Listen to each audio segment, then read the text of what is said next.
एक बेरी नन दो दुकान कह गढ़ाई लिहू दूसरे मना थुनियो सिकड़ बनवाई लिहू।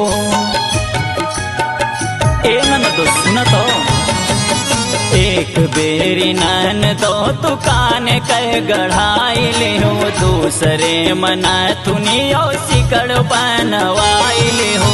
तीसरे मांगी रहू हमसे कांगना तीसरे मांगी रहू हमसे कांगना के अब हो बना ललनवा नन दो तोहरे कारना के अब हो बना ललनवा नन दो तोहरे कार